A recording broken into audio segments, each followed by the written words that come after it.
Hi, Patrick Phillip here at Effective Martial Arts HQ.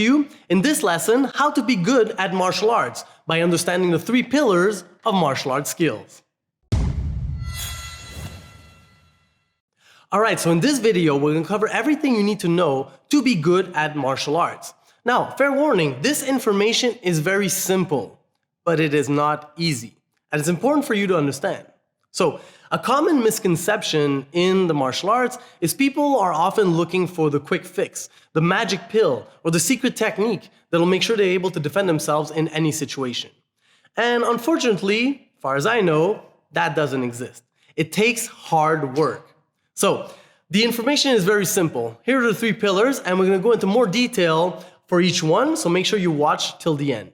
So, number 1, fitness. You need to be in great shape. Number 2 is knowledge. You need to know what to do in each situation. And number 3 is practice. You need to have solo practice so your body is able to execute the movements, and you need to have partner practice. And for that, there's a lot of subtleties we're going to go into to make sure how to maximize your partner practice to develop your skills. Now, on this channel and in our school, Effective Martial Arts, we teach one curriculum for striking, wrestling, and grappling. So this will definitely work regardless of your chosen martial arts, depending if you're working on jiu-jitsu, Muay Thai, wrestling, boxing. These concepts definitely still apply. So, number 1, fitness. This is the first aspect that we work on with beginners when they join our program, especially if they don't have any previous experience in fitness and strength and conditioning.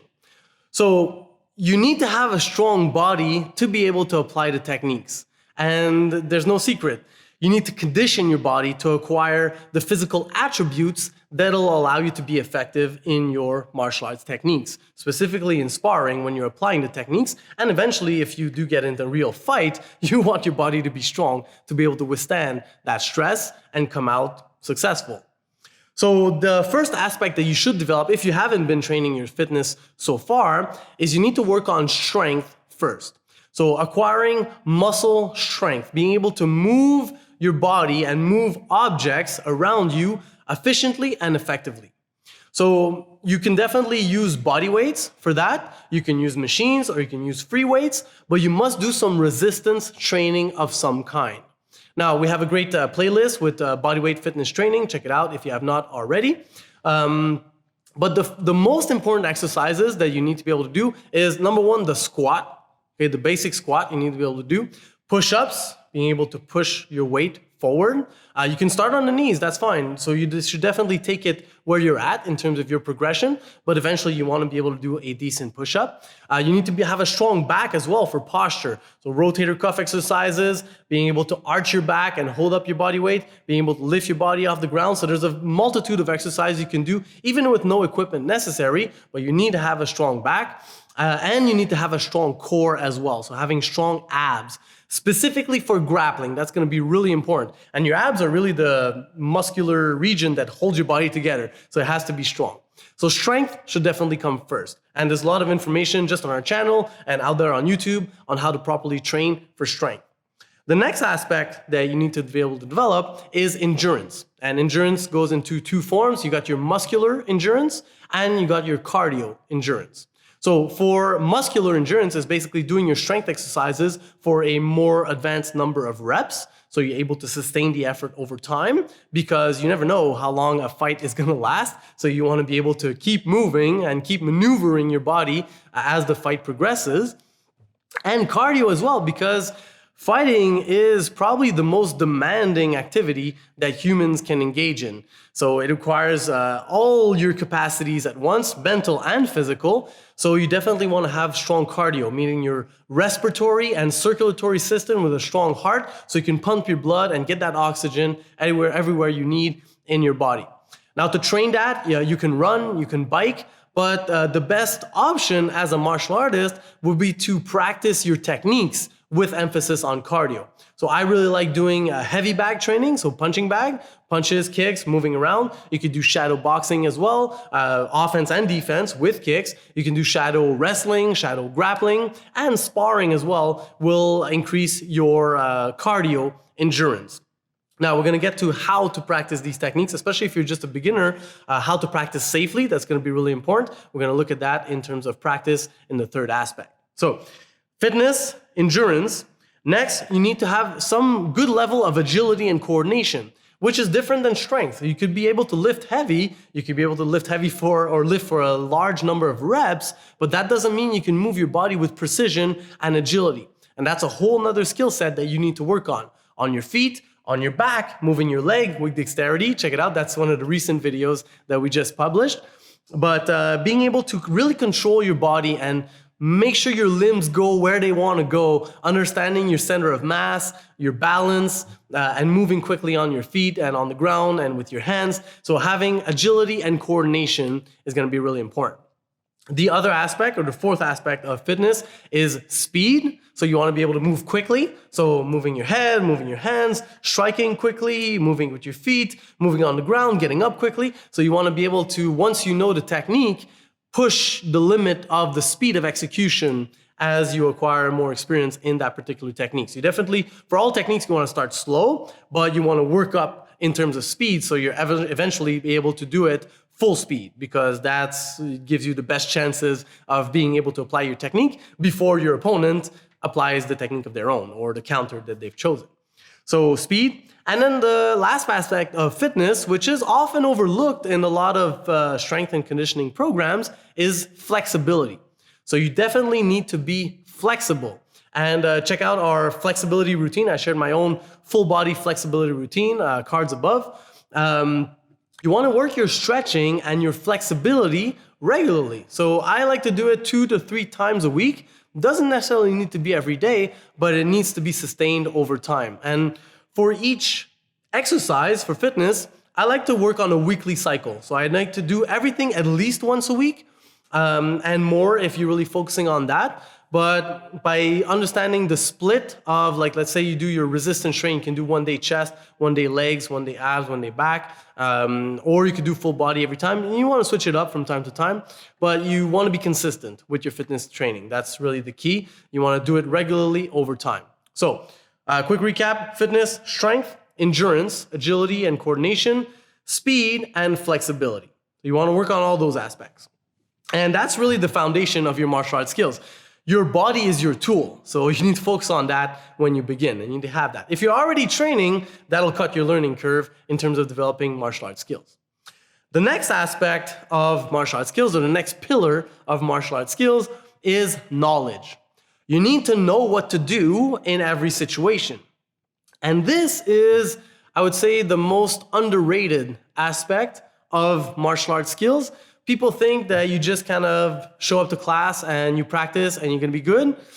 That's not quite the case. So you want to acquire knowledge. And one of the ways that you can acquire knowledge is by attending class. So if you go to a class, you can take notes, and hopefully you remember the information, you review your notes after, so that you can kind of build on that knowledge base that you can now know how to maneuver yourself in each one of those situations. And that's true for any martial arts that you practice.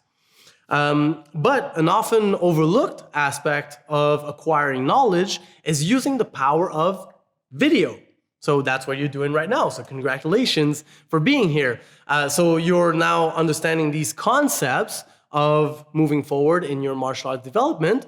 But we got a lot of great tutorial videos for techniques, and so do a lot of other awesome martial artists just on YouTube. There's a lot of paid programs that you can purchase to increase your knowledge. So by studying, that's my primary way of acquiring knowledge, is really through video. So you want to be looking at tutorial videos where they explain the techniques. You want to be looking at fights as well. This is really important. Looking at professional fights in your chosen martial arts. So whether that's MMA, boxing, grappling, Muay Thai, wrestling, whatever it is, judo. You want to look at the highest level of performance of athletes executing their techniques against another skilled opponent. And these techniques that work in that context are really the ones that you want to focus on to develop your skills. So by watching fights, you can see what works, and then take note of the names of the techniques, listen to the commentators saying what the techniques that are being played out, and then look for tutorials of those techniques to really understand the steps and how to apply it. Another very important tool as well is to watch sparring or fight breakdowns. So narrated sparrings, we have a few of those videos on our channel, as well as fight breakdowns. There's a lot of them on YouTube where they kind of take a particular fighter with their particular strategies or a particular engagement that they break it down to figure out exactly what went on in slow motion, step by step, frame by frame, so you really can understand the action, which you wouldn't necessarily if it goes full speed. So using video to acquire knowledge, probably the most underrated aspect of martial arts skills. So you definitely want to acquire the knowledge and then organize the knowledge in your mind. So that's what we're doing here at Effective Martial Arts. I believe it's my mission in life to organize knowledge to help students improve faster. So that's what I do. I gather knowledge and I kind of structure it in our curriculum, which is basically a belt system for MMA. But knowing, okay, which techniques should we focus on the most, which are, for beginners, the ones that have the highest level of success or success rate, and also the ones that are the simplest to apply first. You want to focus on those first. And then as you grow your skills in terms of knowledge and dexterity and all the aspects of fitness and knowledge of techniques and the experience of applying those techniques, you can then complexify and start making more complex techniques work for you as well if you practice them enough. So acquiring knowledge, take notes and review those notes. So martial arts is a subject matter. It is a science, and you definitely want to study it to the same extent that you would study mathematics or astronomy or any other science, chemistry, whatever it is. You want to study the materials to make sure you remember it. So going over your notes regularly, just sitting down, imagining your techniques, imagining all the techniques that you know in particular situations, that's going to be important to make sure that you not only acquire knowledge, but you also integrate it and make sure that it stays within you. Because it's very common for martial artists to forget what they have learned before. Moving on, now that you have this knowledge, you definitely want to complement that with practice. So for practice, there are two main aspects to practice. There's your solo practice and your partner practice. And acquiring knowledge will work best in conjunction with practice. So you definitely want to do, I like to do study sessions and then practice sessions, and then go back, study, practice, study, practice. This is a comment, it's funny, it's a comment that we get oftentimes on our channel, but people kind of deplore the fact that you're watching martial arts tutorials while chilling in your couch or in your bed. And I do that myself. I don't think it's wrong at all. There's a time to study and a time to practice. When you're studying, you could be relaxing. You could be laying back and taking notes and really focusing on what you're watching. And then when it's time to practice, you organize the information, you make a list of what you want to practice, and then you practice. So you really focus on one aspect at a time. Now, in terms of practice, solo practice is being able to do the movements on your own. So having the proper dexterity, coordination, and understanding the steps of each movement so you're able to execute it on your own. So for strikes, it's easy to imagine you're doing strikes in the air or on the bag or on the pad. You are maybe wrestling, doing wrestling entries or shots, takedowns on your own in the air on an imaginary opponent. You could do the same thing for your wrestling defense. You could do the same thing for grappling techniques as well. Every technique you can do with an imaginary opponent. And that's something that people maybe don't practice enough. Sometimes we don't necessarily have access to a partner all the time, a partner that's available and a partner that wants to practice what we want to practice. So you could definitely go a long way by doing your solo practice on your own, at your home, or if you have mats at a gym, you have access to a place to train, you could go a long way by practicing on your own. Furthermore, you won't be able to apply the technique with a partner if you aren't first able to do it solo. So make sure you spend time on that and make sure that you're able to practice the techniques on your own. And then there's an infinite level of complexity that you can create with your solo practice. You could basically engage in a real fight against an imaginary opponent. So that's what we call shadow fighting for every aspect of martial arts.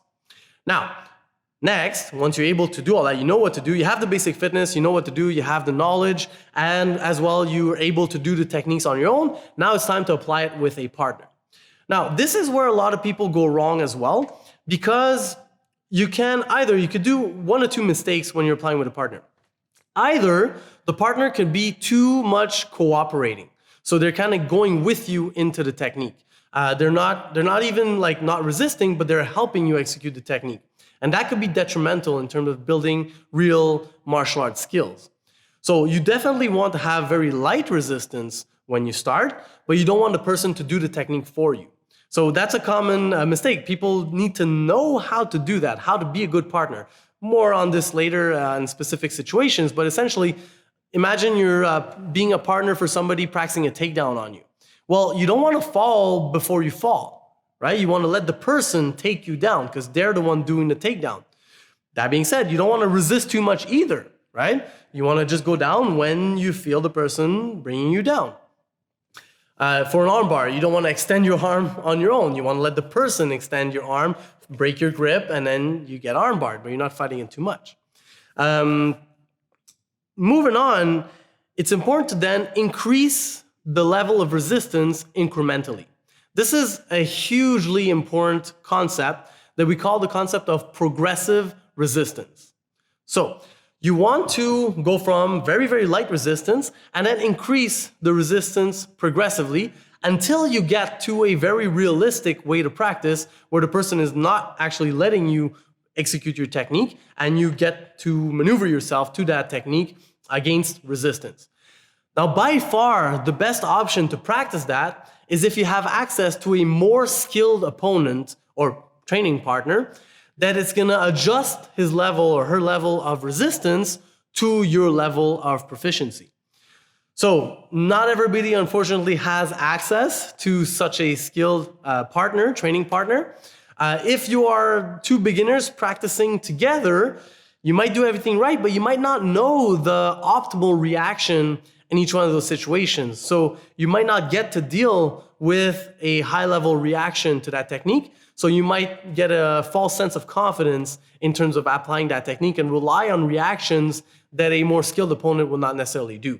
So for that, just seek out training partners that are better than you. So try to find a school in your area, find people that are just better at fighting, and make sure that person is inclined to help you improve as well. So you don't want to go from 0 to 60, going from no resistance to full-on fighting or hard sparring. That's going to be a recipe for disaster.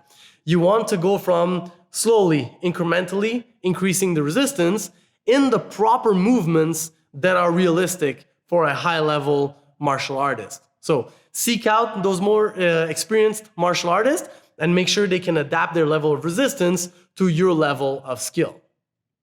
And that's about it, guys. Quick recap: how to be good at martial arts by understanding the 3 pillars of martial arts skills, which are number 1, fitness, number 2, knowledge, and number 3, practice. For fitness, you definitely want to have good strength, so using resistance training to have strong muscles. You want to have good endurance, both muscular endurance and cardio endurance. You want to have good agility and coordination. You want to have good speed, explosive speed, and you want to have flexibility. For knowledge, you can definitely acquire knowledge by attending class, but you can also do so by studying video.